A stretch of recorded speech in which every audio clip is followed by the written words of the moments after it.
It sounds like you had a productive discussion, but just days ago you referred to President Trump as a despot who had betrayed the country. You said you'd be his worst nightmare and accused him of having a fascist agenda. Shaking hands and smiling with the man who oversaw the genocide you campaign on opposing is disgusting no matter how much of a power play it is. Wait, what? Dog, what the f are you saying?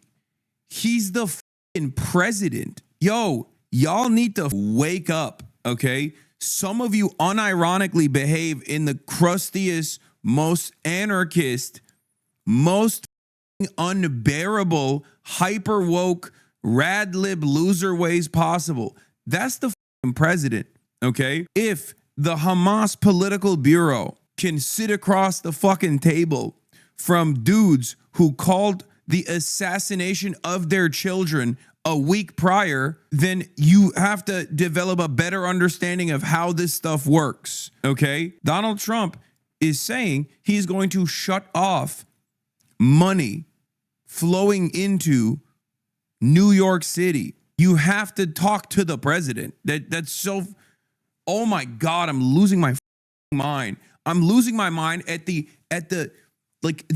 insanity. You have to be 12, right? Like this is the, you know how we always say, oh yeah, that's funny, you're 12. When we talk about like Republicans, I think that's like the left's version of being 12. Are you planning to retract any of these remarks in order to improve your relationship? I think both President Trump and I, we are very clear about our positions and our views, and what I really appreciate about the president is that the meeting that we had focused not on places of disagreement, which there are many, and also focused on the shared purpose that we have in serving New Yorkers.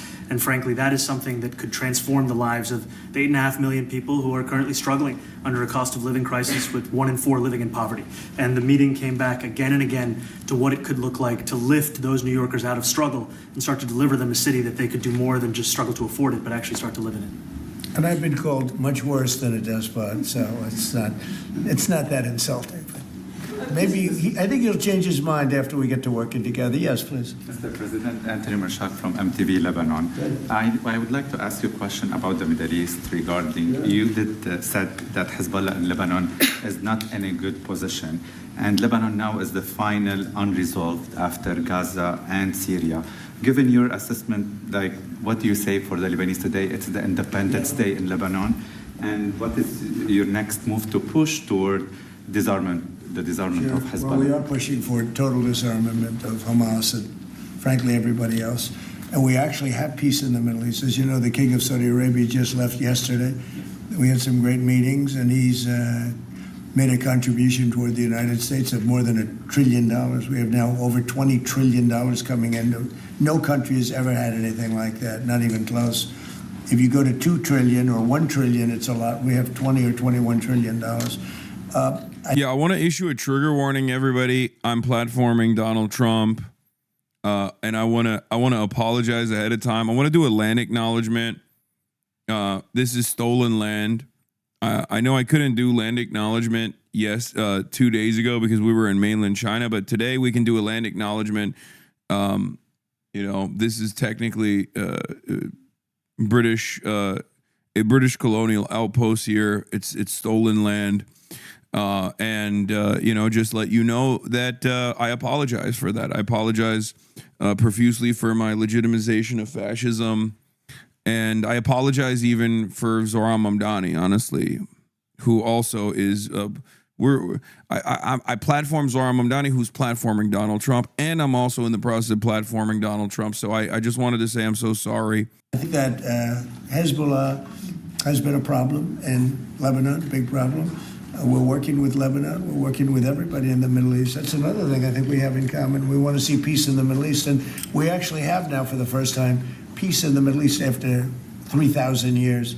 And now we're going to refine it. And I think you're going to see some very positive things happen. There is a potential to invite the Lebanese president to meet you to the White House. I would do that, absolutely. And if the mayor would like to be here for that meeting, because I know he feels very strongly. I think you feel very, very strongly about peace in the Middle East. I think we desperately. Can you explain why making him stand as a maximum disrespect? No, it's just disrespect.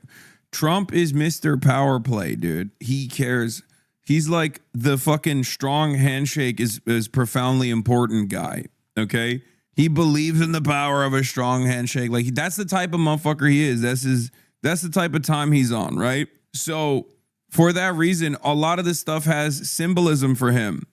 Making Zohran Mamdani stand upright next to him while he sits at the desk is a power play, okay? However, there is a more disrespectful thing that he could do. It's not the maximum disrespect. Like, at least he's like making him respond to questions and stuff instead of just like making him stand there quietly, you know? I think part of the, or you know, using him as isn't all that kind of gay law? I mean, it's like old school businessman shit, like boomer parents that talk about the importance of a fucking strong handshake. Like, I take it Morris Trump is too old and frail to stand now. No. He does that on purpose. If he wants to like see you as a peer or someone who he actually has to play ball with, like, he'll just sit. They'll both sit. Like think about MBS. Think about the conversation between MBS. That's the highest level of respect that Trump offers. And that's something that I shared with the president, that when I spoke to New Yorkers who had voted for the president last November on Hillside Avenue and Fordham Road, I asked them why. I heard again and again two major reasons. One was that they wanted an end to forever wars. They wanted an end to the taxpayer dollars we had funding violations of human rights, and they wanted to address the cost of living crisis. And I appreciated the chance to discuss both of those things. You said a lot of my voters actually voted for him, and I'm okay with that. President Trump, I have this ad as well. I'll do that. I'll sign it. Give it to me. I'll sign it in a minute. That's pretty good. Mr. President, you've threatened to send federal troops to New York City. You both have differences when it comes to ICE agents in New York City. Mr. Mamdani, you've called ICE a rogue government entity. I wonder how you reconcile your differences on both of those issues. Well, I think we're going to work them out, and I think that if we have known murderers and known drug dealers and some very bad people, you know, we want to get them out. And the mayor wants to have peace. We discussed this at great length, actually, maybe more than anything else.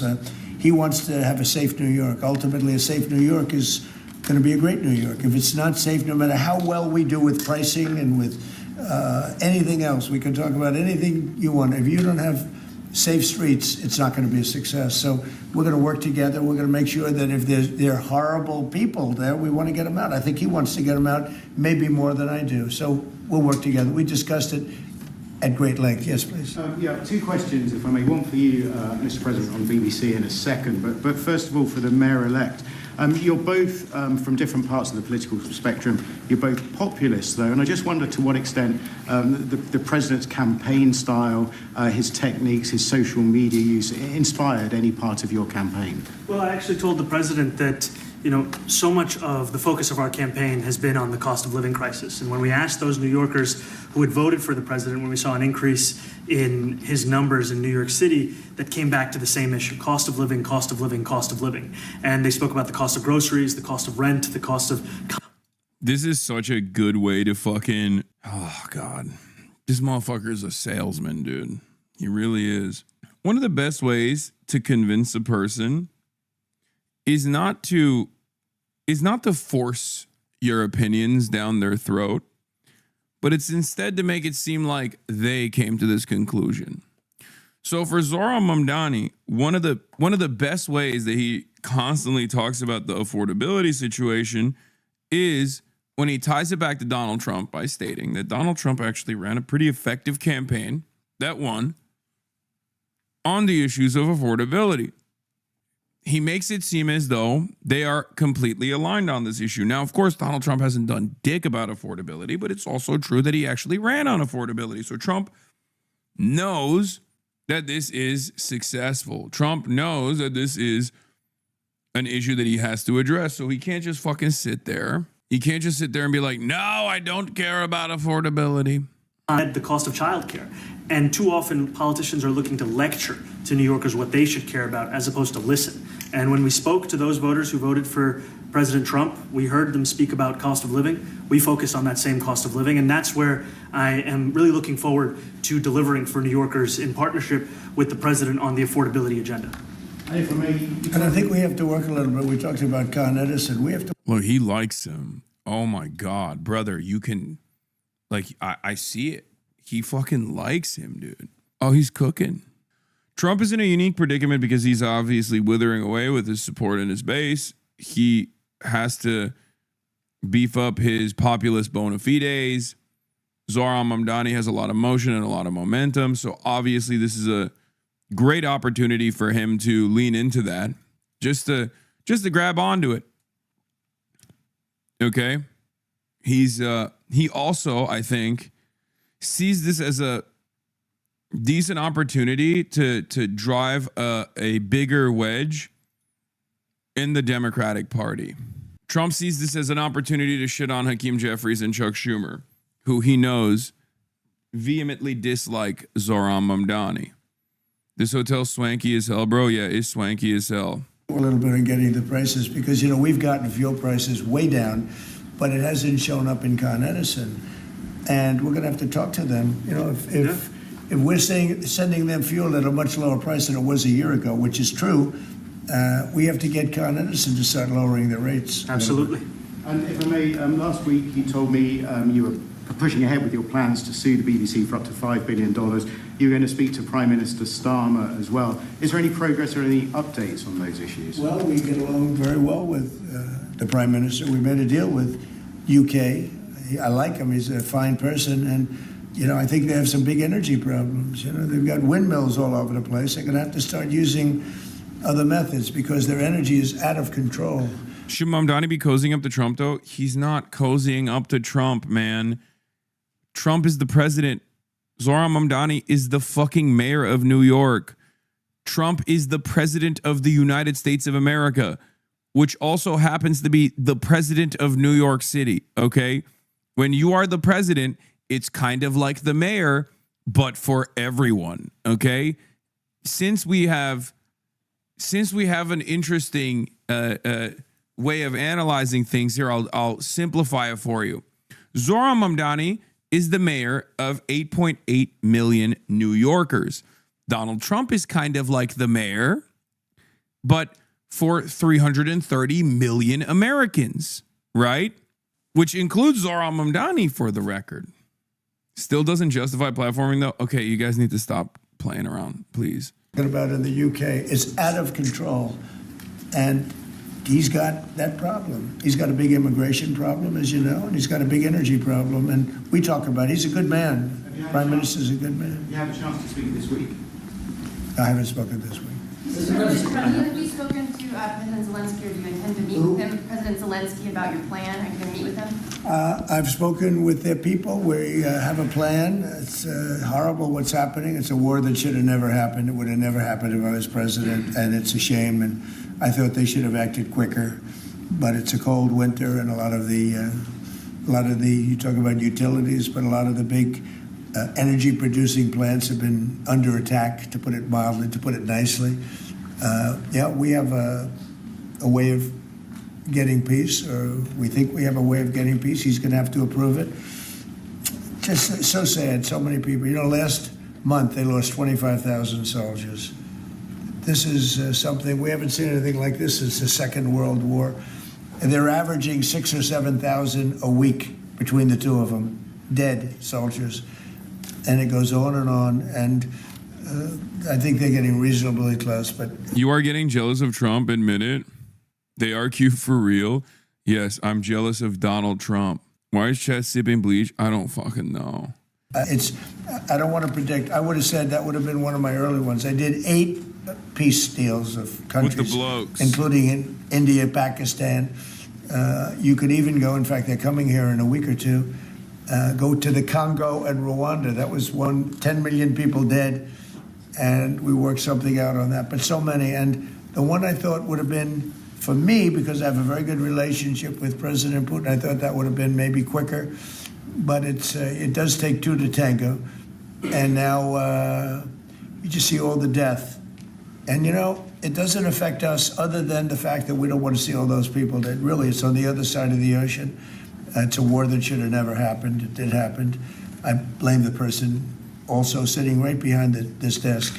This is a war that should have never happened, and it wouldn't have happened if I were president. But we're trying to save a lot of lives. They're losing 25, think of that, 25,000 lives over the last short period of time. That's Ukrainian and Russian, and it's a shame. What happens if President? I want to ask the mayor-elect about a House resolution. It just passed overwhelmingly to condemn socialism, including with 86 Democrats, all of House Dem leadership, and the Minority Leader, Hakeem Jeffries, despite his endorsement of you.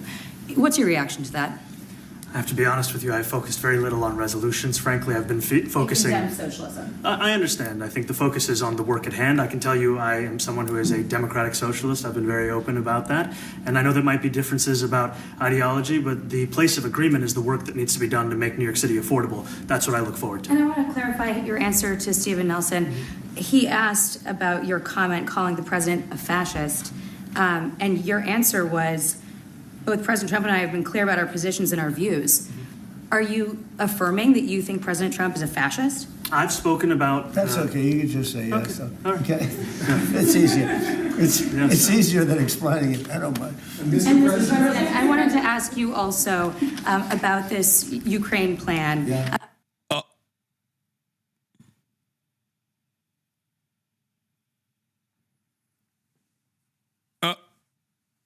I don't mind.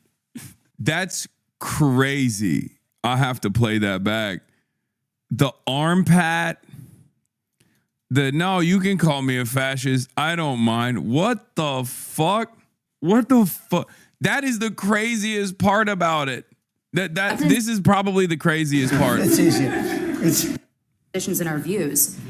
Are you affirming that you think President Trump is a fascist? I've spoken about. That's okay. You can just say yes. Okay. From here, Trump starts bouncing the right-wing reporters off left and right. Donald Trump stepped in front of the fascism question for him. Like, what is going on? I mean, there's also obviously like a terrifying prospect of this. It's unique because Donald Trump literally defends Zohran Mamdani there for calling him a fascist. It's also weird and scary because why the fuck is Donald Trump openly being like, yeah, I am a fascist? okay. It's easier. It's easier than explaining it. I don't mind. And Mr. President, I wanted to ask you also about this Ukraine plan. Yeah. President Zelensky said today that his country would risk either giving up a partner or giving up its dignity. There's been criticism that this deal proposal. He doesn't like it? It's unclear. He was sort of tenuous about He'll it. have to like it. And if he doesn't like it, then, they should just keep fighting, I guess, The suggestion that he made, though, was that if he doesn't accept it, Donald Trump is too dumb to know what a fascist is? No. That right there is actually deflating the term fascism. The reason, Donald Trump in that moment is basically saying, yeah, you don't have to, he's saying, he's giving Zohran an out and saying, you don't have to back away from your position here and make yourself look bad. You're a winner. This is your moment in the spotlight. I don't really care about this term at all. They just call me that, just like they call me racist, but it doesn't mean anything. Okay? That's most likely his belief system here. That's like, he's basically saying like, don't worry about it. Like, it's fine. It's not true, but, it is what it is type of situation, which is still pretty fucked up. It's not that he has no clue what it means. He knows what it means, chatters. He's just saying he doesn't mind being perceived as such. Partially because he thinks this is a game. It's a very cynical way to approach the subject. But he's just like, yeah, it's just a game. You're playing your song and dance. I'm playing my song and dance. It is what it is, right? You're wrong. Trump is just looking at it as a bad word for politicians. Okay. that the U.S. would pull back its support for Ukraine. Is that Well, at some accurate? point, he's going to have to accept something. He hasn't accepted. You remember right in the Oval Office not so long ago, I said, you don't have the cards. Don't forget, I inherited this war. This war never would have happened. I inherited this war. And I thought he should have made a deal a year ago, 2 years ago. The ultimate deal would have been if it never started. That would have been the good deal. That could have been done too if you had the right president, but you didn't have the right president. Mr.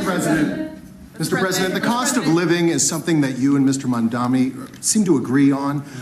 Democrats have run New York City for a long time, Mr. Mamdani.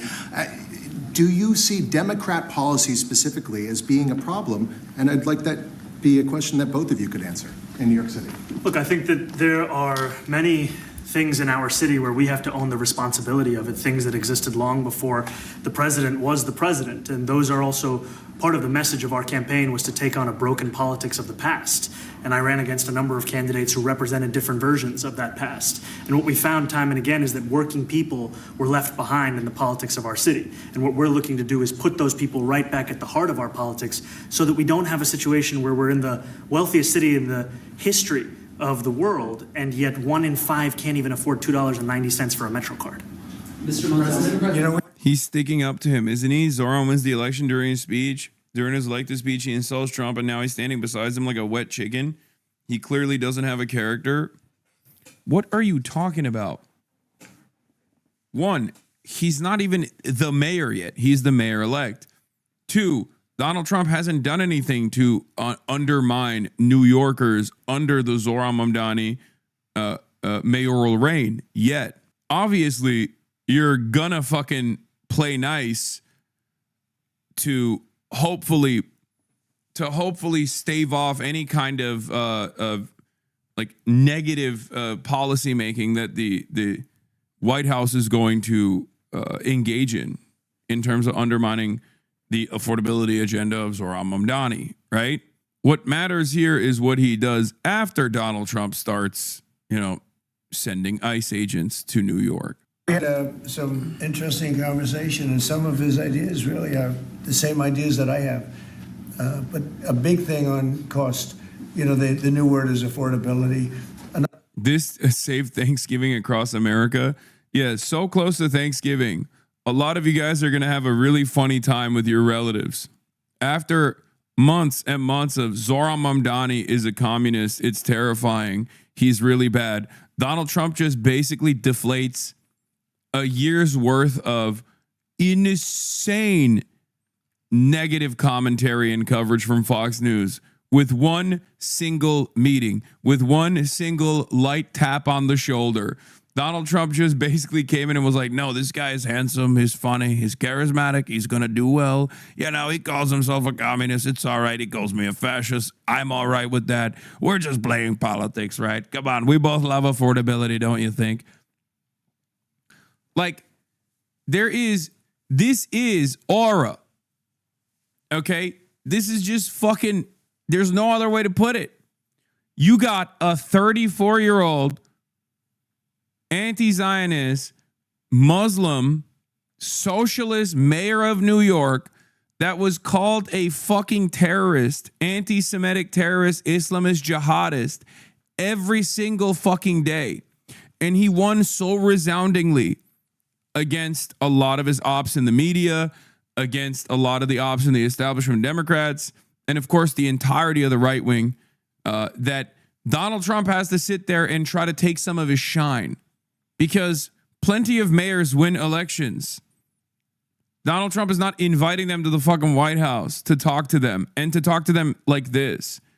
You have to think, why is Donald Trump doing this? The reason why Donald Trump is doing this is because he wants a little bit of that. He wants a little bit of that motion. That's it. He's low-key clout chasing Zohran Mamdani at a time when he recognizes his base of support is withering away. Where are all the Fox News commentators saying that Zohran was ammo for the right? What is the right going to say about him? I mean, they're going to go back to it. Trump is going to go back to it. Trump is going to talk about how Zohran is a fucking scary communist. It's really interesting, though, because I brought this up during the election as well, which is Donald Trump was obviously very aggressive about Zohran when he was running for office, but he wasn't as racist about Zohran Mamdani, ironically enough, as Andrew Cuomo was, as fucking Kirsten Gillibrand was. Kirsten Gillibrand says Zohran Mamdani wants to do Islamic jihad and kill all the Jews. Donald Trump never said that. Like, think about that.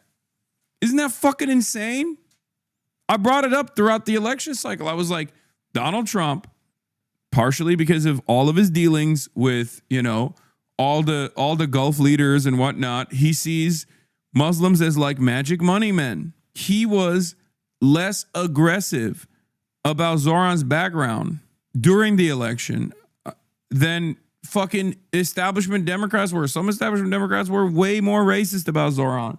It's crazy to think. I also do love this because this meetup, I'm sorry, this meetup absolutely bricks the brains of Hosberists. I cannot fucking comprehend how Trump likes Mamdani more than most of the Democratic Party leadership. Zohran did the genial leftist relative on Thanksgiving thing where you pulled a I don't like liberals either card and are just super vague about everything else. I mean, yeah. I mean, that's the reason why, like, Austin always tells me, like, his uncle loves some of my commentary, right? Because I'm always like, yeah, I don't like Nancy Pelosi. Republicans love when I rip on liberals. They don't understand that I'm ripping on liberals because of their closeness to the Republicans. But I think ultimately it's more like it's beyond I don't like liberals either. Because I don't think Zohran dislikes liberals. I think Zohran likes liberals. He's fucking closer to liberals than even someone like myself is. I have nothing against Zohran, but from my perspective, this seems so cringe. Okay, well, he has an obligation to serve 8.8 New York City. He has an obligation to serve the 8.8 million populated city of New York. Those are his constituents.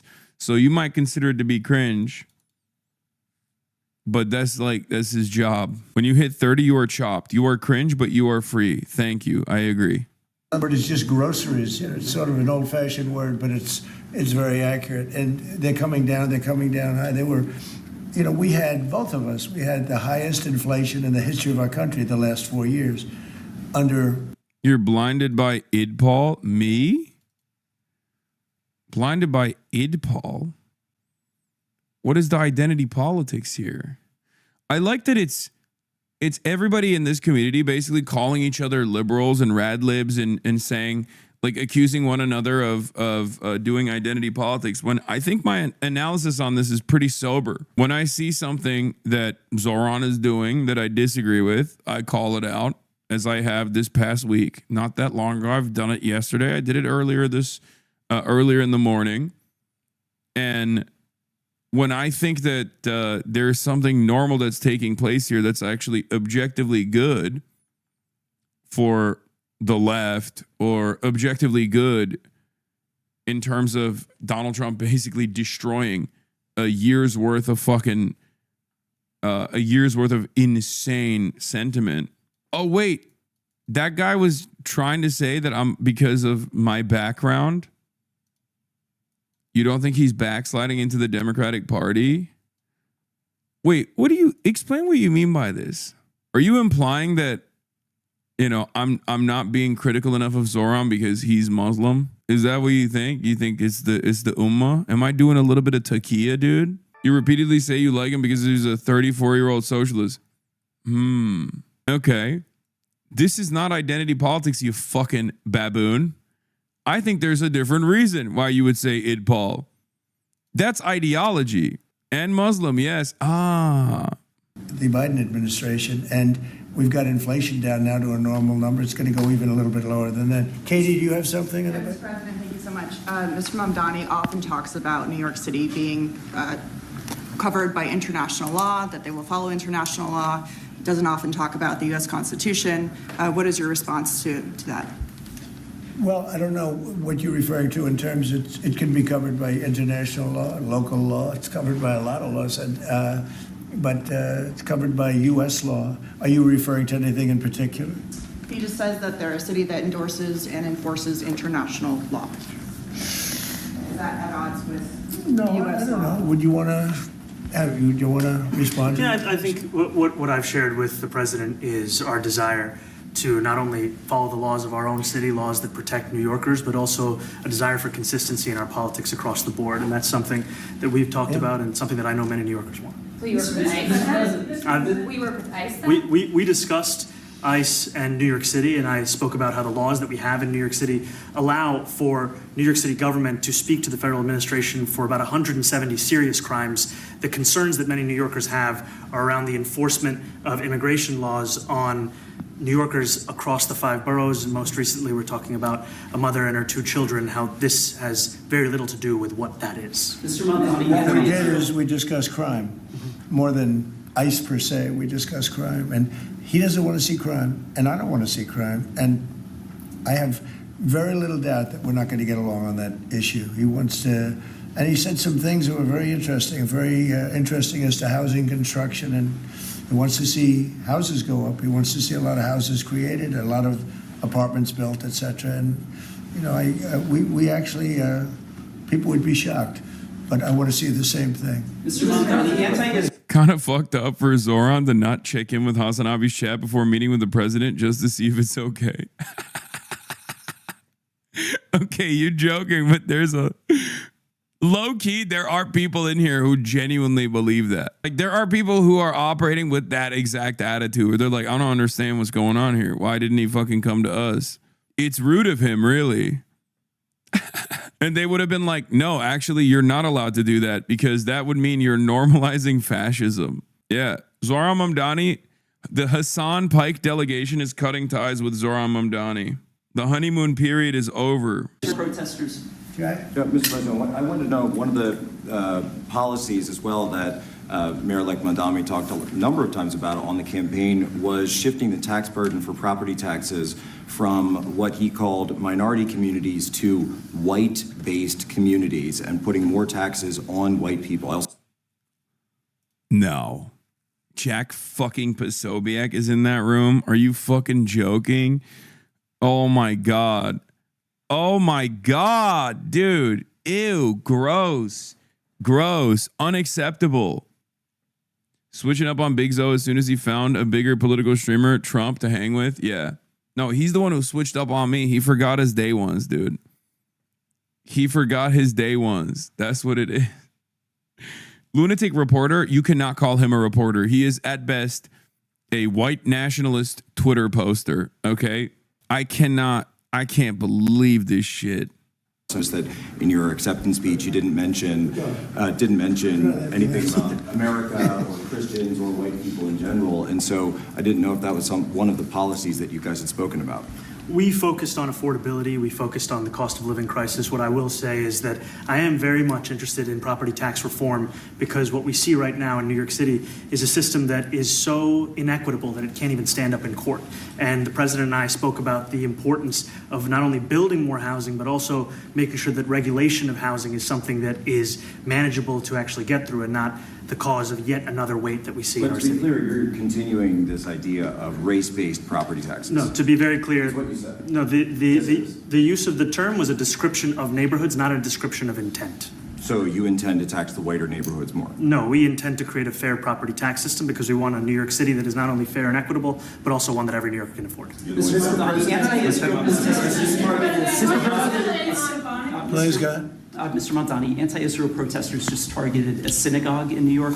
Are you concerned about Jewish New Yorkers feeling welcome and safe in the city? And President Trump, you've threatened to cut off federal funding to New York City.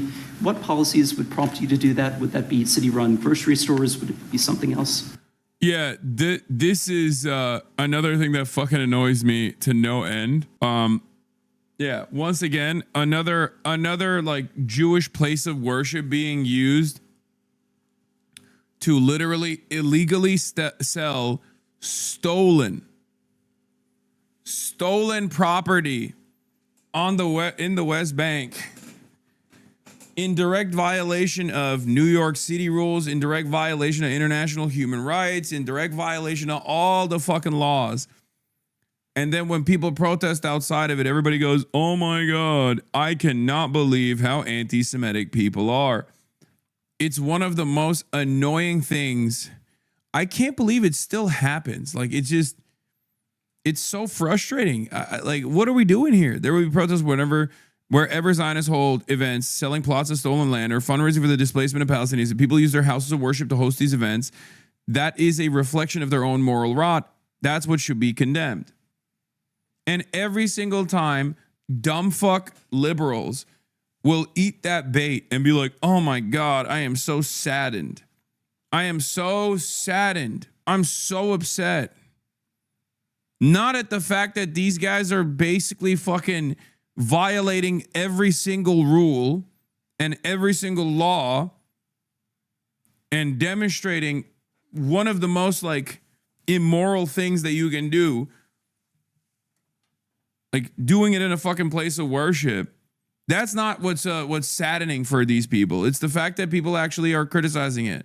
It's the fact that people are actually protesting against it. It's like, shut the fuck up.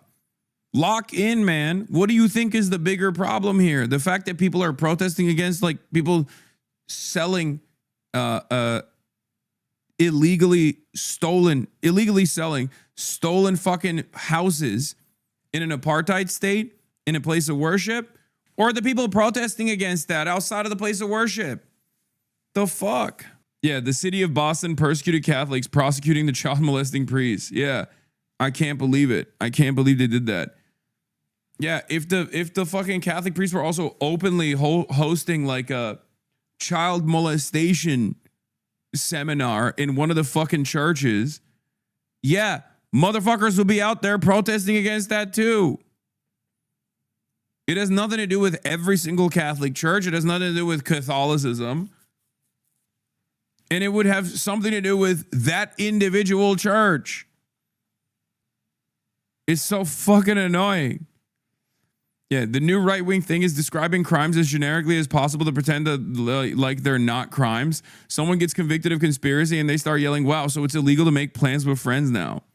Text from a GOP operative on the Trump Mamdani meeting. To be honest, I think this pours gasoline on the internal war within the Dems. Hakeem won't talk or work with him, but Trump is open to working with him. Further forces Dems to fully embrace Mamdani and his agenda. They're on copium o'clock. Is it hateful? It is hateful to say the settlements advertised by the group violate international law. Well, I think if we didn't get along, whether it's cut off or just make it a little bit difficult or not give as much, we want to see, I use the term, we don't want good money going after bad. And we don't want that to happen. I don't think that's going to happen. I did say that, subject to what policies are being said. We had a meeting today that actually surprised me. He wants to see no crime. He wants to see housing being built. Yeah, Dan Clancy is Hasan's handler. Exactly. Oh, Dan Clancy's Hasan's handler. Dan Clancy loves Hasan. He's just keeping him. He wants to see rents coming down, all things that I agree with.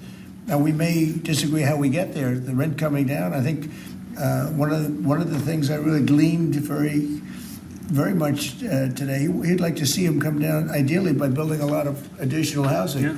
That's the ultimate way. He agrees with that, and so do I. But if I read the newspapers and the stories, I don't hear that. But I heard him say it today, and I think that's a very positive step. No, I don't expect. I expect to be helping him, not hurting him. A big help, because I want New York City to be great. Look, I love New York City. It's where I come from. I spent a lot of years there. Now I'm right here.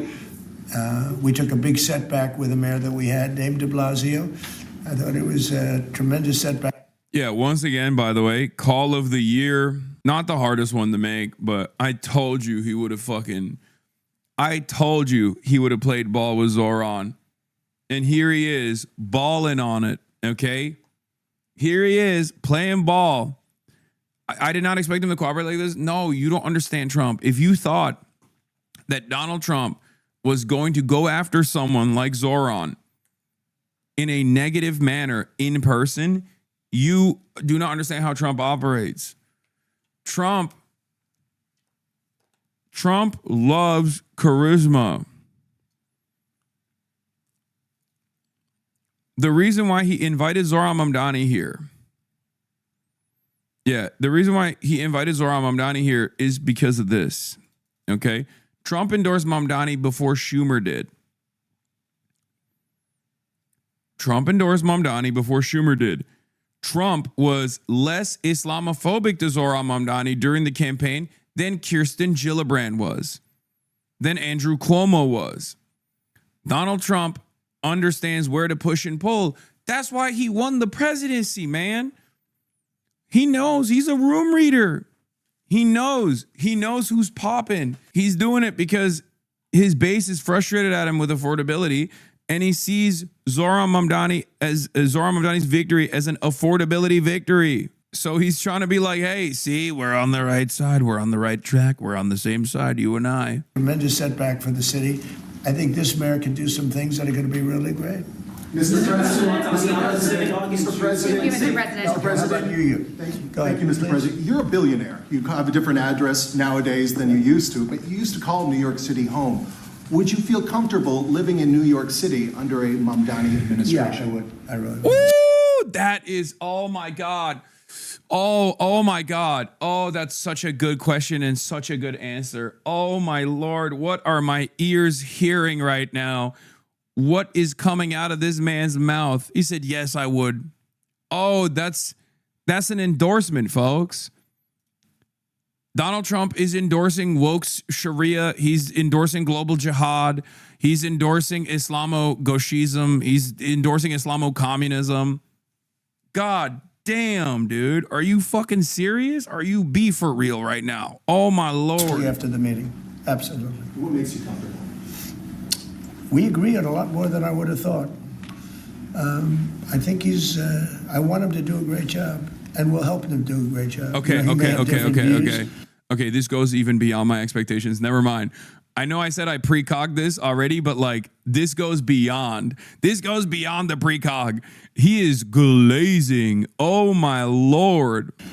But in many ways, you know, we were discussing when Bernie Sanders was out of the race, I picked up a lot of his votes, and people had no idea because he was strong on not getting ripped off in trade and lots of the things that I've practiced and been very successful on.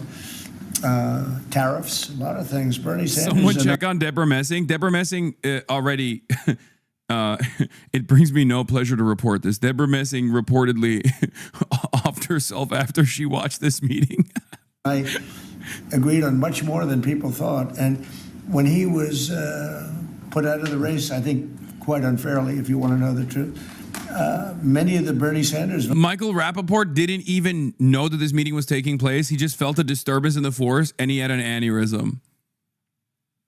Like, this is just like Hosborists are falling left and right. They're just like, oh, they're... Please, Mr. President, why? People are surprised, but if Mao or Stalin were still alive, Trump would 100% glaze them. Not even... That is 100,000% a lock. Are you kidding me? 100,000%. You'd be like, Mao, great guy, very powerful, very tall too. Didn't know how tall he was. Turns out I wouldn't expect it, but he was very tall. Very tall guy. Didn't like the birds. Don't quite get that part, but let me tell you, okay? The longest march, they're saying, I can't walk like that, but Mao, he was walking. He was walking quite a bit, and he unified the country. He dominated the forces, just like I dominate the Democrats. He pushed, and he got the Kuomintang. He got Chiang Kai-shek. Not a big fan of that guy. He's quite the liberal. Just like the Democrats, I pushed the Democrats towards the sea, and Mao pushed Chiang Kai-shek towards Formosa. Believe it, folks. These guys love them. The Chinese. They got little books. I hate reading. They love to read. The Chinese. They're big readers. They got his quotes. Someone needs to put my quotes like Art of the Deal in a book. And we got to give it to every single child. And he's got MAGA red. The book is red. It's little and it's red. And we need a similar red book.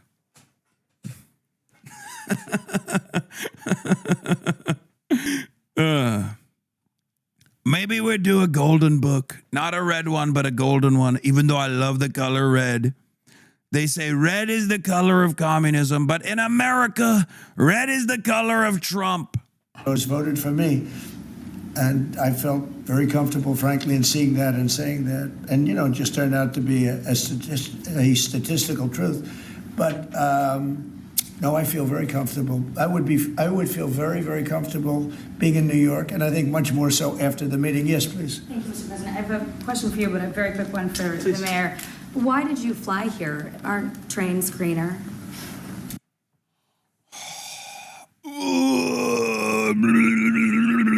Oh, God, I fucking cannot stand.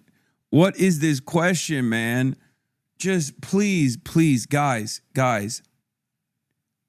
don't you feel a sense of shame? Like, even for a little bit? Don't you feel a sense of shame at all? You're in the room with the fucking president, man. The president of the United States of America. And this is a unique meeting. It's a unique meeting. He's meeting with the fucking communist, socialist mayor of New York. And that's the fucking question you got? It's like, well, why did you use the most efficient mode of transportation? I'll use every form of transit, and I want to make sure that they're all affordable in New York City, and that's why making buses fast and free is a centerpiece of our campaign. There is a bus that goes. Well, but I know, but if you flew, that's a lot quicker, too. No. Like, dude, look at that. Look at that. Trump is defending the boy. He said, yeah, it's a lot quicker than the bus. Yeah, like, what are you, fucking stupid? What a stupid question. Thank you. I can't believe it. What do you mean? Why don't you take the fucking bus? The bus actually emits carbon emissions. Why don't you bike to fucking Washington, D.C. from New York? I hate how stupid people are sometimes. This is one of those times. It's so stupid that even Donald Trump is like, come on, dude. Fucking come on. Why would you ask a passive-aggressive question like that? Isn't directly gargling Ford's balls more effective? No, it's just like, it's always the dumbest hypocrisy fishing that these guys engage with. And unfortunately, here's what it is, okay? This is a filter. I like to think of it as a filter. It means that you are incapable of nuanced thinking. It means that you are incapable. Hypocrisy baiting is a major filter. It's a filter for intellect. A lot of people who fancy themselves to be brilliant orators, skilled communicators, well-read individuals, high-minded critical thinkers are oftentimes filtered by this line of thinking. Okay? That's all this is. Oh, you said you're a socialist, but you're rich. Isn't that at odds with your worldview? No, it's not. Let's move on. It's Soldier Goitelam has been talking about this a little bit about with respect to Zohran's dad, Mahmoud Mamdani, right? A lot of people will point to objectively correct analysis, like assuming that Soldier Goitelam, yeah. Another filter, for example, is analysis does not equal endorsement. People who look to analysis and automatically assume that it is endorsement are actually getting filtered, okay? The problem, of course, is that filter is nonsensical and ineffective. Because if everyone else is stupid, do you see what I'm saying? And there's no respect for actual genuine critical thinking because everyone else is stupid. So you might as well also be stupid with them, right? Father of Zohran Mamdani, guys, please don't forget to be proud. Unless you're a baby who can't take abstract thinking, he's objectively correct. Suicide bombing needs to be understood as a feature of modern political violence rather than the stigmatized mark of barbarism. We need to recognize the suicide bomber first and foremost as a category of soldier. This is from Good Muslim, Bad Muslim. If you are incapable of abstract thinking, that is a filter for you. If you're incapable of nuanced thinking, that is a filter. If you're incapable of looking at analysis as is, rather than immediately assuming it's a fucking endorsement, that's a filter. Is the hype train frozen? I don't know. Jihadist suicide bombers are much closer in lineage to the 1960s revolutionaries than they are to lynch mobs. They are orchestrated, deliberate attacks which sacrifice one's own life in pursuit of a greater goal. Whether you agree with those goals, I hope you don't, is irrelevant. Here, the greatest question of all time is a massive filter that actually, I think, made a lot of people frustrated with me after October 7, for example, was, do you think that Hamas and the Palestinian National Resistance Front actually had a reason, Whether you agree with their methods or their reason or not doesn't matter. Do you think that they were behaving in a logical manner where they had an action and a reaction that wanted to provoke some kind of response on October 7 or not? This is the problem. Many people do not want to comprehend that whether you agree with those people, whether you agree with those methods, whether you agree with their worldview, whether you agree with their ambitions or not, do not want to assume that their enemies are capable of any kind of logic, any kind of thinking whatsoever. They want to assume that the rationale behind it was non-existent. It was simply pure barbarism. They wanted to like rape and behead Jewish people. Like that is the way that they want to operate. That's just pure racism. It's a filter. You are stunting your mental faculties in the interest of cope.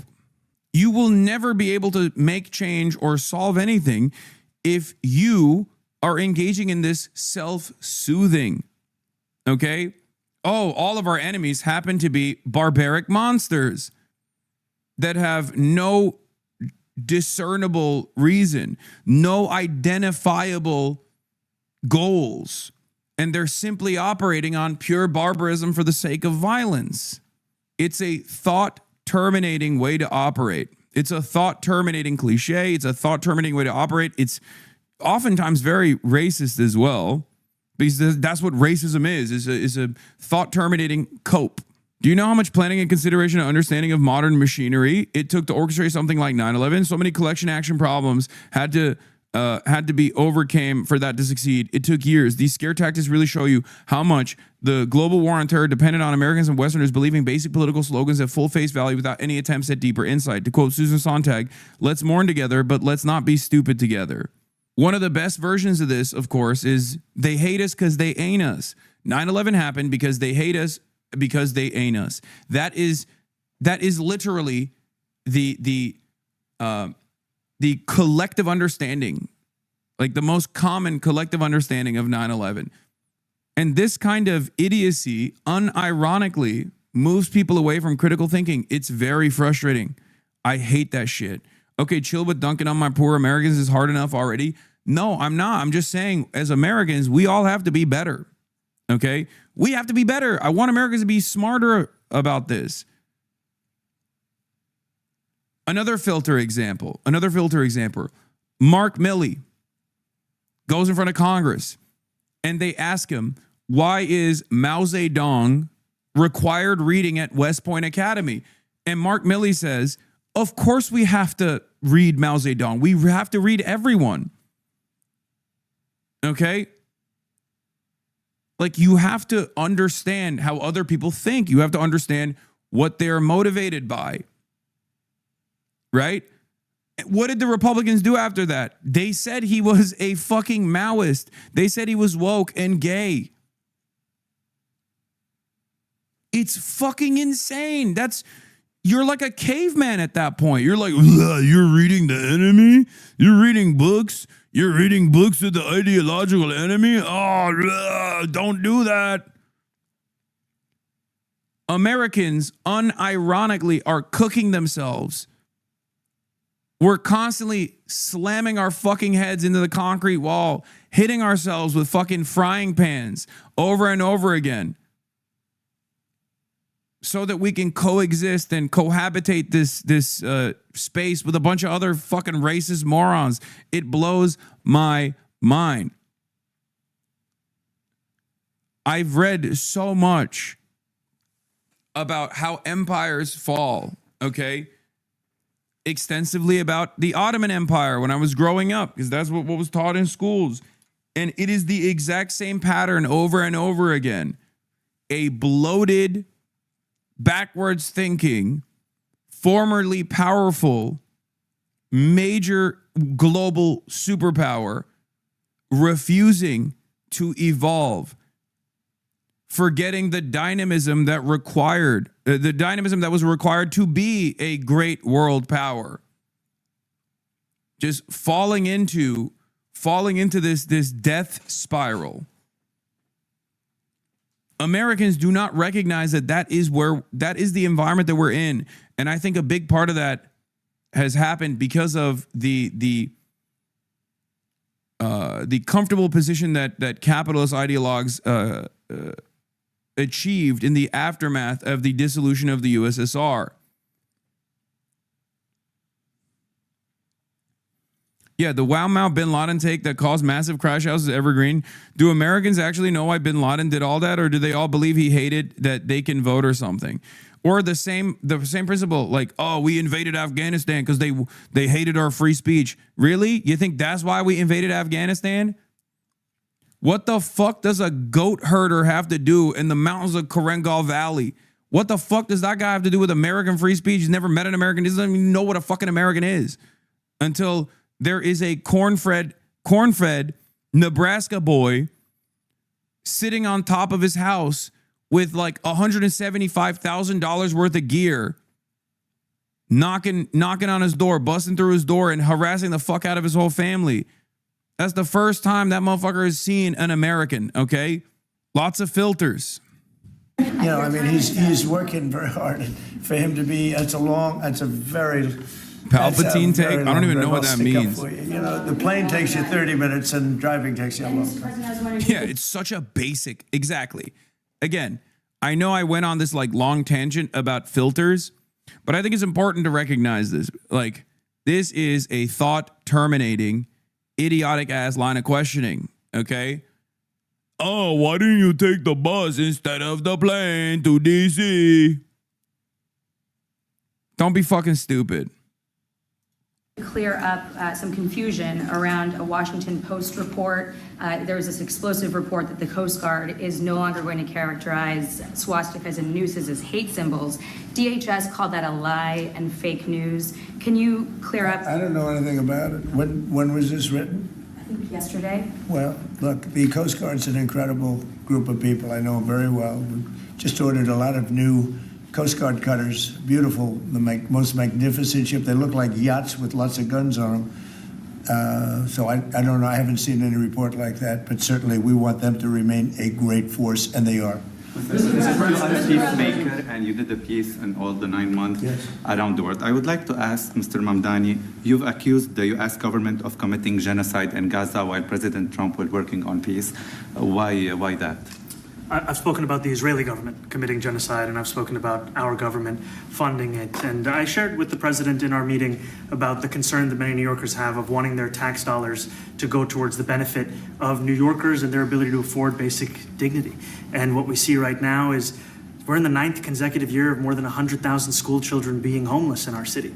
And there's a desperate need not only for the following of human rights, but also the following through on the promises we've made New Yorkers. And I appreciated the meeting we had and the work that we can do. Do you agree that President Trump did do a peace and he worked hard to make the peace because he worked hard to do the peace in the Middle East and everywhere?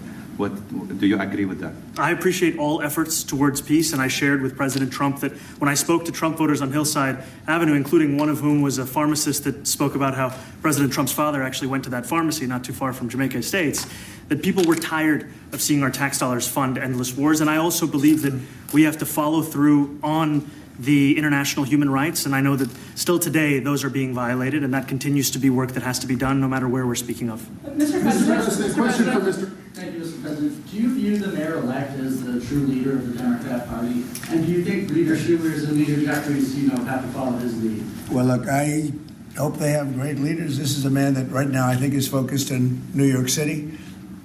I really think he has a chance to do a great job. We're going to help him, but I really think he has a chance to do a great job. But I'll let you answer that. You consider yourself the leader of the Democrats? I think it's more appropriate for him. I consider myself the next mayor of New York City, and I keep my horizons firmly on New York City, and I appreciate the meeting with the president, which focused again on the 5 boroughs and whether New Yorkers could afford to live there. By the way, being the mayor of New York City is a big deal.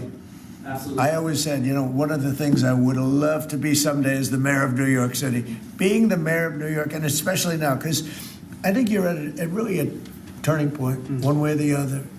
It could go great, or it can go. Hasan is missing the arm taps and the smiles. Brother, I'm in the room and I can hear it. I don't know if you heard it. Zohran Mamdani talked about Israel committing a genocide in the Oval. Yeah. And not only did he do that, but Donald Trump literally smiles and nods along. Look. Rewind time. Around the world. I would like to ask Mr. Mamdani, you've accused the U.S. government of committing genocide in Gaza while President Trump was working on peace. Why that? I've spoken about the Israeli government committing genocide, and I've spoken about our government funding it. And I shared with the president in our meeting about... Why is he nodding? Yo, you can hear it, but can't see it? No, I can see it because I can hear it. My point is, he's glazing so fucking hard. He's glazing so hard that you can hear him agree with him without actually seeing it. Is craziness. This goes even beyond the fascism moniker being used as simple political football, okay? I will say like Trump could have easily just been like, yeah, everybody calls everybody fascist. Who cares? Whatever, right? That's just politics. But this is, I think, far more consequential. Okay? He doesn't stop him. Anyone else that says some shit, we know how Trump operates, right? We know how Trump operates in moments like this. Anyone else that would say something in his presence that he knows is bad to say, he would have just physically stopped them. He would have been like, nope, I don't agree with this. I think you're out of your mind. You're wrong, and everyone knows you're wrong. Like, he's just sitting there, not interjecting, and even nodding along. That's crazy. Like, think about how he treated Zelensky as opposed to Zohran Mamdani. Think about how he treats the Democrats, like establishment Democrats, as opposed to Zohran Mamdani. As Zohran Mamdani sits there and is like, Israel's doing a genocide and America's funding said genocide. It's actually unacceptable, which is true, by the way. Concern that many New Yorkers have of wanting their tax dollars to go towards the benefit of New Yorkers and their ability to afford basic dignity. And what we see right now is we're in the 9th consecutive year of more than 100,000 school children being homeless in our city. And there's a desperate need not only for the following of human rights, but also the following through on the promises we've made New Yorkers. And I appreciated the meeting we had and the work that we can do. Do you agree that President Trump didn't do a peace and work hard to make the peace? Because he worked hard to do the peace in the Middle East and everywhere. Do you agree with that? I appreciate all efforts towards peace. Oh God, the second line of questioning is so fucking unbearable. Come on, will you give Donald Trump the credit? Will you give Donald Trump the credit? Okay, dude. And I shared with President Trump that when I spoke to Trump voters on Hill. Yeah, bro. When you brought it up at that talk with the establishment Dems, they immediately deflected while Trump is like, hell yeah, brother. Yeah. I can't even fucking get a word in edgewise about Israel doing a genocide amongst Democrats who are supposed to be like ideologically aligned with me. I got more pushback by the Pod Save America panel than Zohran Mamdani is here next to Donald Trump. How is that possible? Side Avenue, including one of whom was a pharmacist that spoke about how President Trump's father actually went to that pharmacy not too far from Jamaica Estates, that people were tired of seeing our tax dollars fund endless wars. And I also believe that we have to follow through on the international human rights. And I know that still today those are being violated, and that continues to be work that has to be done no matter where we're speaking of. Mr. President. The most recent presidential election because of that focus on cost of living, and I'm looking forward to working together to deliver on that affordability agenda. I got a lot of votes. One more. Go ahead. One or two more. Go ahead. I tell you, the press has eaten this thing up. You know, I've had a lot of meetings with the heads of major countries. Nobody cared. This meeting that you people have gone, you know, outside you have hundreds of people waiting. This is just a small little group. For some reason, the press has found this to be a very interesting meeting. The biggest people in the world, they come over from countries nobody cares, but they did care about this meeting, and it was a great meeting. Go ahead. Yeah, Mr. President, I was going to ask you exactly that. Why do you think there's so much more, so much excitement around this than even some foreign leaders? Because I think he's different. All right, I think he's different, and that can be in a very positive way, but I think he's different than, your typical guy, runs, wins, becomes mayor maybe, and nothing exciting. Because he has a chance to really do something great for New York. New York is at a very critical point, and he does need the help of the federal government to really succeed, and we're going to be helping him. but he's different than, you know, your average candidate. He came out of nowhere. I said he has a great campaign manager standing over there. He came out of nowhere. Would you start off at one or two? Oh my God! I watched. I said, who is this guy? He was at 1, then he was at 3, then he was at 5, then he was at 9. Then he went up to 17. I said, that's getting a little bit interesting, right? And then all of a sudden he wins a primary that nobody expected he was going to win. It's a great tribute. I mean, it's an amazing thing that he did. And I'll just add. Oh my God. You think Trump watched the stream, chat? Chat, you think Trump saw the Zohran stream? It was at 1% and then that's crazy. He said this guy's a great campaign manager. He's glazing everything. He's glazing every aspect of Zohran Mamdani's life right now. What the hell is going on? The glazery is open for business? Bro, this shit is Krispy Kreme. Is Krispy Kreme. Is Trump actually just propagandized from the media he's consumed? Yes. This guy Zohran, very cool guy, very good guy. Like him quite a bit. Really brilliant campaigner. I see a lot of myself in him. I mean, that actually does make sense though, because like he does see Zohran as a kindred spirit in some ways, because Zohran Mamdani went after the establishment Democrats and went after the Republicans and Donald Trump and got a lot of enmity in the process. And Donald Trump himself also went after establishment Republicans and the Democratic Party and the media in order to secure his place. The biggest indication that he likes him is that he immediately started posting pics of him on True Social. Yeah. Remember what he did after Hakeem Jeffries and Chuck Schumer. He posted AI videos of Hakeem Jeffries as a Mexican man wearing a sombrero after the first shutdown meeting took place. After the Zohran meeting here, he literally posted side-by-side photos and was like, had a wonderful time. One of the most handsome politicians. He looks straight out of Central Casting. One thing to what the president. It is a testament to Zohran Mamdani's skills as a communicator. Something that we also saw when he met with the New York financial elite, if you recall.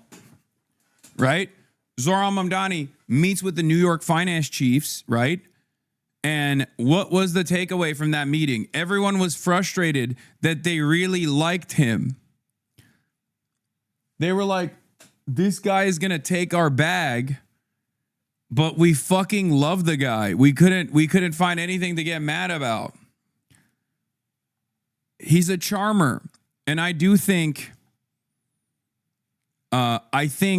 him being a charmer and him being somewhat skilled as a communicator in a otherwise barren land of horrible communicators in the realm of American politics gives him a huge advantage.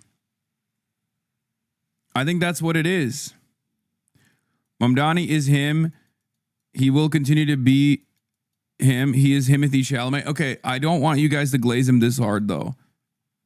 Okay? Because remember, there are going to be instances where he fucks up. There's already stuff that he's done that I disagree with and I don't think is smart.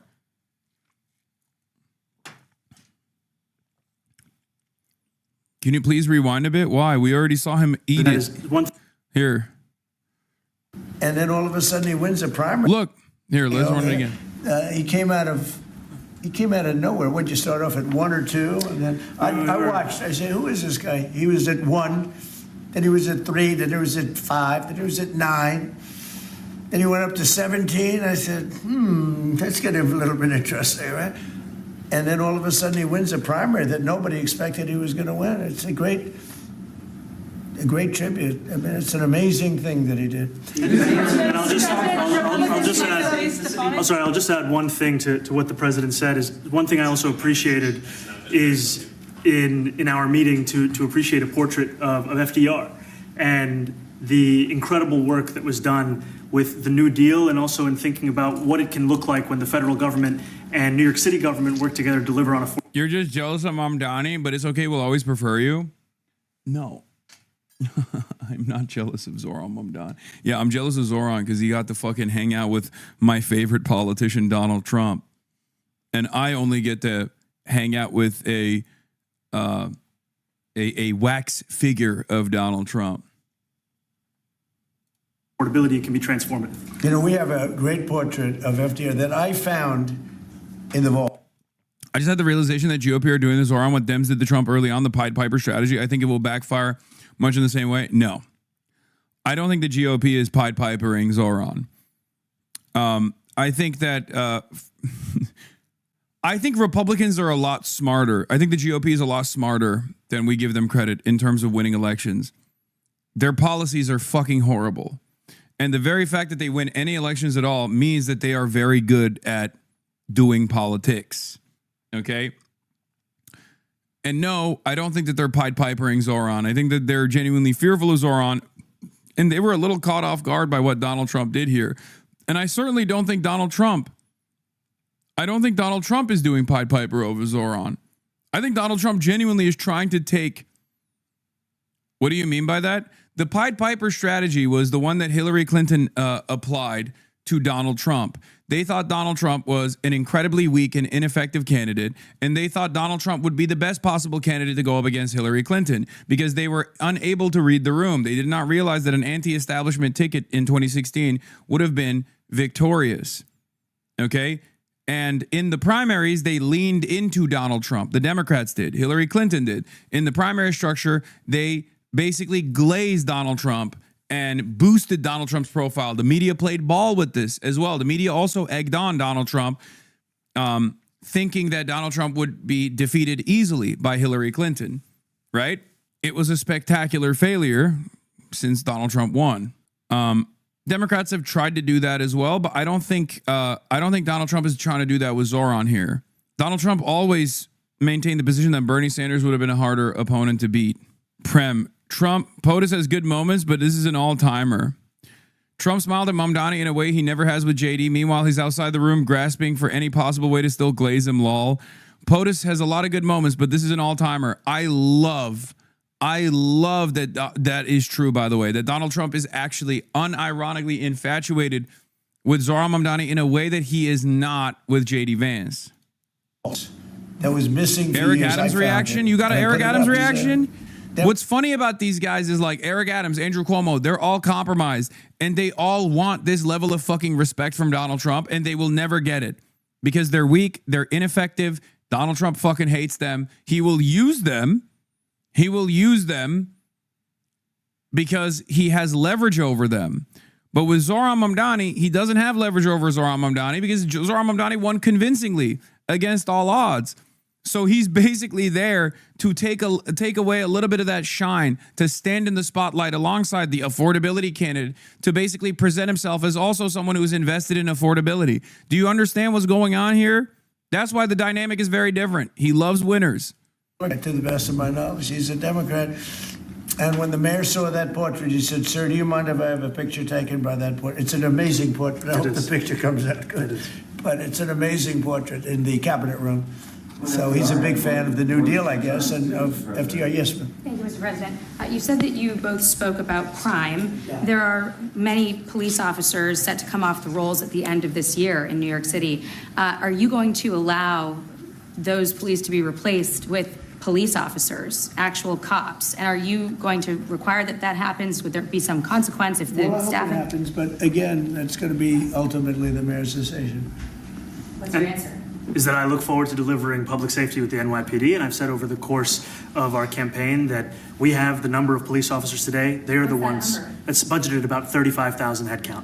And I think the key thing is that we have to make it easier for police to focus on police work, not ask them to respond to 200,000 mental health calls a year. So is that a reduction from what you're at right now? Are you committing to maintaining the same level of cops? I've committed over the course of the campaign to maintain the 35,000. That's the headcount that we had through the campaign. And not replace them with caseworkers, social workers? No, I've said that's the headcount that we want. What we need to do is make sure they can focus on serious crime. And he just retained a great police commissioner, I believe, right? Yes, we did. Commissioner Tisch. If the newspapers are correct. That one they're correct about. He retained, I think, somebody that is a she's a good friend of some of the people in my family, of Ivanka, and they say she's really good, really competent, and he just retained her, so that's a good sign. Mr. President, are there still topics that you see the two of you disagreeing on in the future? And do you think you'll have more meetings like this? There will be topics that we disagree on. I think we'll probably come to a conclusion, and ultimately, he'll convince me, or I'll convince him. You know, it's for the good of New York. Ultimately, it's for the good of New York. I don't care about affiliations or parties or anything else. I want to see if this city could be unbelievable, if he could be a spectacular success, I'd be very happy. Do you think you guys will meet more in the future too? Excuse? Do you think you'll meet again in the future, throughout the administration? I think we will. I think we will. I hope we do. I enjoyed the meeting. We had a great meeting. Please. Mr. President, Republican Elise Stefanik has campaigned multiple times by calling Zohran Mamdani a jihadist. Do you think you're standing next to a jihadist right now in the Oval Office? No, I don't, but she's out there campaigning, and you say things sometimes in a campaign. Isn't that sort of She's a very capable person. Isn't But that a kind of label? you really have to ask her about that. But I don't particularly. I think I met with I met with a man who's a very rational person. I met with a man who really wants to see New York be great again. And I can say again, because New York was great. When I came down to Washington initially, the city was so hot. It was doing great. We were having some telltale signs and problems. We had a mayor that was not doing a great job, but still, it was moving along. And it went bad. It really went, pretty bad. And I think it's been at lower points, but it went pretty bad. I think he can bring it back. Now, the question is, will he bring it back all the way? Will he bring it back greater than ever before, which is, I guarantee, that's his wish. I think he wants to make it greater than ever before. And if he can, we'll be out there cheering. I'll be cheering for him. Okay? Thank you very much, everybody. Reason you chose not to answer the question about sitting on for Thank you very much. I care.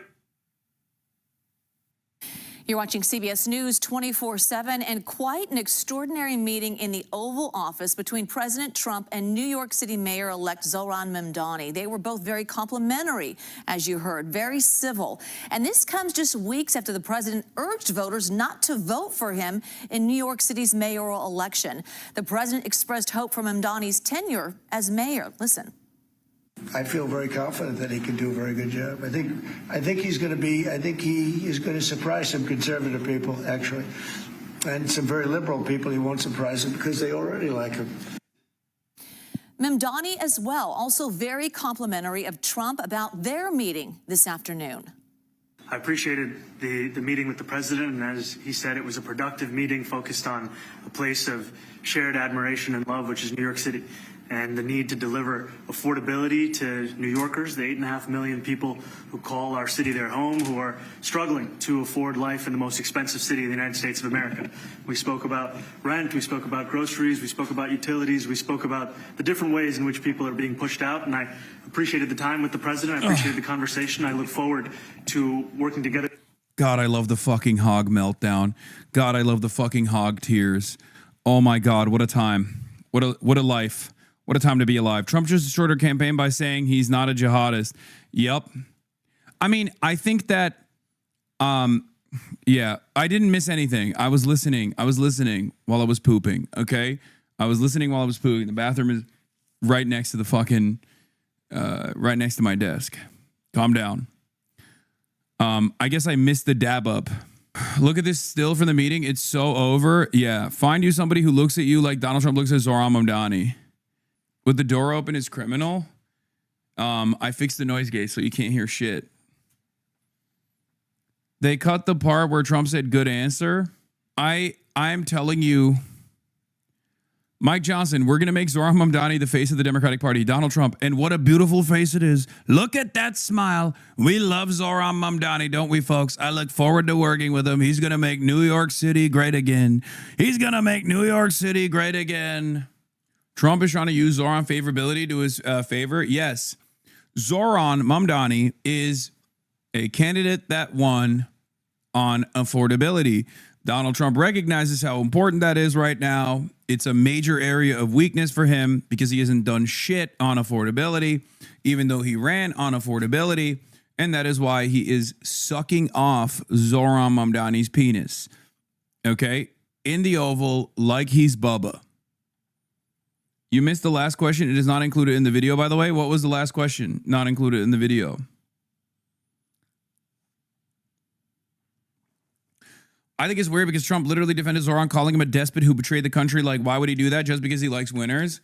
He's doing that because he has to be aligned. He has to be at least aesthetically aligned with Zohran Mamdani because he is trying to get a little bit of that shine. That's it. I think it's more of a bending the knee to him than vice versa. I know everyone will say, oh no, Zohran is bending the knee to Donald Trump, but I think it's the opposite. Trump glazed Zohran at the end, but the video feed cut it off. Wait, really? Deeply about Jewish safety, and I look forward to rooting out anti-Semitism across the 5 boroughs and protecting Jewish New Yorkers and every New Yorker who calls the city home. He said that was good. Oh shit. So there you go. Look how happy he is. Look at his face. Look at his fucking face. I'm telling you, man. I'm telling you. I told you he was going to be fucking way, way nicer to Zohran in person. This doesn't mean he's not going to keep daggering him. He will. He will keep playing. He'll keep playing the song and dance like, oh yeah, Zohran Mamdani, he's crazy. He's a communist. He's a radical communist Marxist. He's out of his mind, whatever. What has Zohran done so far that you don't agree with? Keeping Jessica Tisch on as police commissioner, I think, is devastating. I don't like that. And I also disagree with him and whatever his assessment is in terms of not endorsing or in terms of just like immediately coming out of the gates and like actively tampering with Chiose's endorsement and basically saying he shouldn't run, like openly being contentious to Chiose running against Hakeem Jeffries. This is proof that Trump's entire ideology is just whoever he talked to 20 minutes ago. No, it's more complicated than that. My assessment of that is knowing he needs to keep cops in line and cops are all about their own. Yeah, but you can find a different person to keep the cops in line that is actually going to be sympathetic to you. I have so much hate for people saying Mamdani is compromised. Like, I swear to God, what do you want? That he doesn't play ball in his 10 years a net failure? That's so unserious for some of you. I mean, I'm not saying that he's compromised. I'm not saying that at all. But I can disagree with him at times, you know. I disagreed with him during the election when he dropped the globalize the intifada narratives. I think it was a concession that he knows is untrue. He said something he knows is not true at a time when he actually won the primary on being uncompromising and truthful about things that everyone could see. Very mixed feelings on this White House meeting, says Zach Sage Fox. This is Andrew Cuomo. This is Andrew Cuomo's social media guy. Remember him? Very mixed feelings on this White House meeting. I love when people from different sides come together and work on issues for Americans, but Zohran is a blatant terrorist sympathizer with views that are vehemently anti-American and out of the mainstream. Socialism is no joke. I wish the president pushed him to reform and moderate. Didn't even try. Oh, that's glorious. This makes me very happy. I'm not going to lie. This makes me very, very, very happy. Trump and Mamdani giving the country a vision that of what bottom v top rather than left v right policy would look like, if not historic, is a genuinely novel development. It's so funny to see the left slobber over Trump like this after claiming that liberals are too conciliatory and insufficiently combative. I don't agree with either party's assessment here. I just don't think I don't agree with Ryan saying this. I don't think Donald Trump is doing top versus bottom politics. Not only is he a billionaire, but it's very obvious that his policy agenda is entirely around beefing up culture war narratives in an effort to confuse people or to distract them when he is just robbing them blind. The commonality is that Trump and Mamdani understand that most Americans are unhappy with the status quo. This makes them more in sync with the electorate than the brain-dead neoliberalism and the GOP. This is a better assessment. This is a better assessment than what Ryan Grimm is saying. Donald Trump ran on a wave of anti-establishment anger and resentment. And he won on that anti-establishment wave and resentment. Ryan is 1,000% right. And you are acting like grass looking at the trees. You're saying I'm missing the forest for the trees. Donald Trump's entire worldview and his style of politics is sloppyism. Okay? Using fake populism to garner support only to fuck over the working class by refocusing their efforts on culture war narratives, culture war issues, everybody transgender. That is the exact opposite of down-up politics, top-bottom politics, okay?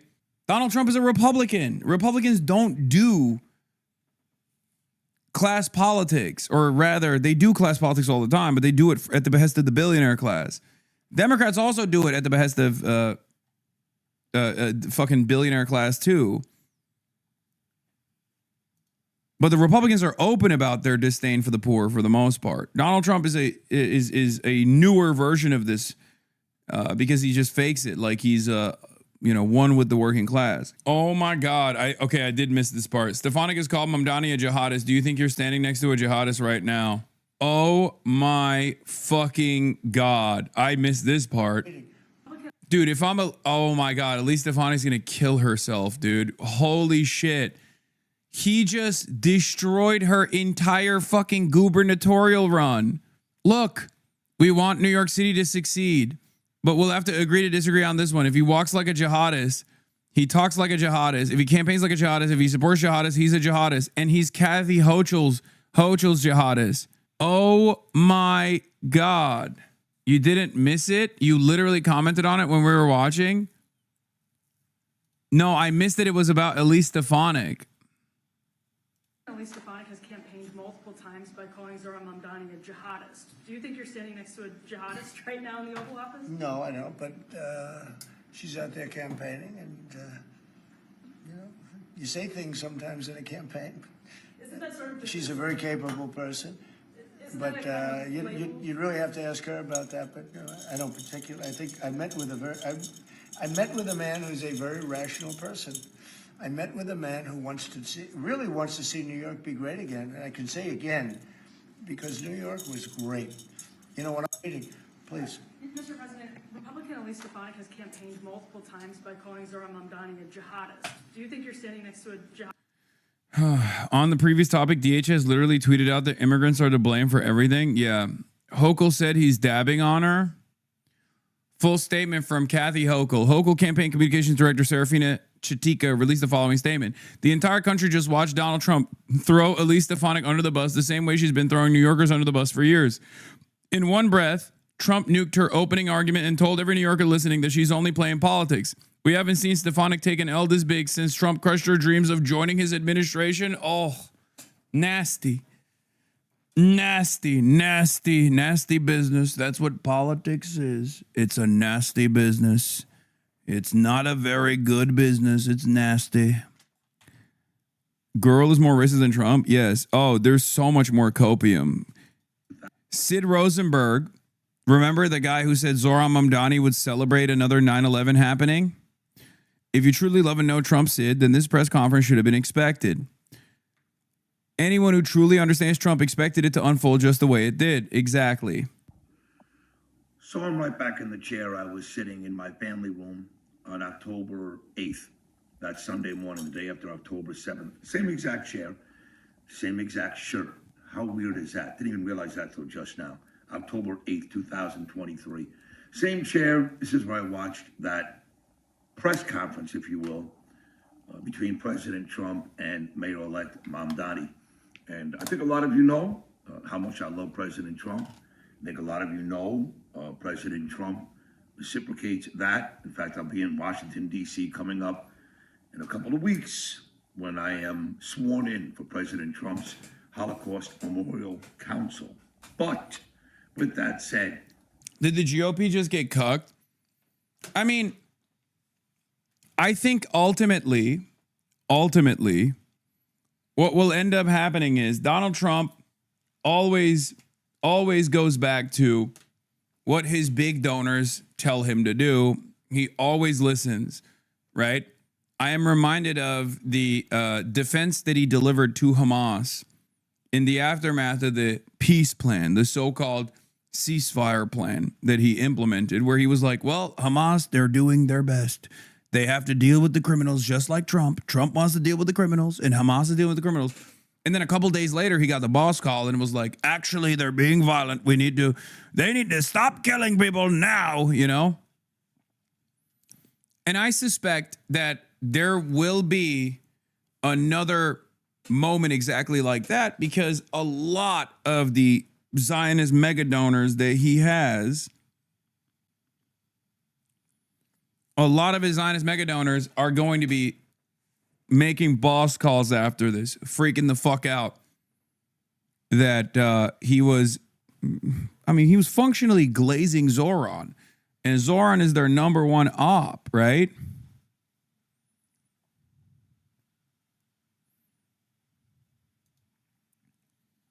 It's crazy.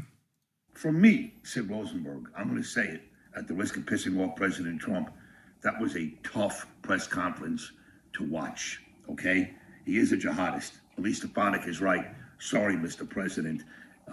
His explanations about genocide and anti-Semitism, President Trump should have been... I mean, we have to look at these guys like QAnon, man. I certainly do, but I hope other people also read it in the same way, where they're just like deeply insincere and genuinely psychotic people. If you look at someone like Zohran Mamdani and you're like, oh, he's a jihadist. If you look at someone like Zohran Mamdani and say he's a jihadist, he's an anti-Semite, like, you are so unimaginably fucking racist that it's difficult to have a normal conversation with you.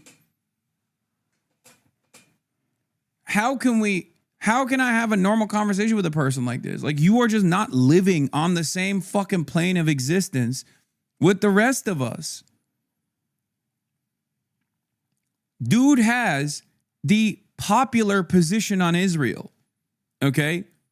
He has the popular position on Israel. He also has actively worked to overcome the false smears of anti-Semitism, many of which is directed his way because of his background, because of his Muslim background. Let's be fucking real on that too, right? A lot tougher. I understand Trump wants New York to be great. So do I, President Trump. He doesn't even live here. He's got business interests here, but he's in Florida. He's in D.C. I live here. I have kids here.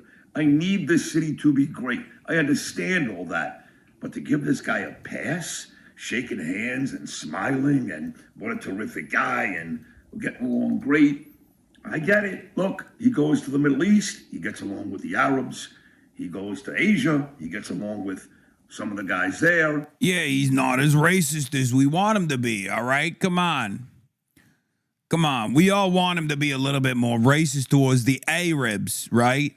But he's not. He's not. He's not as racist towards the Arabs as we want him to be. It's all good, though.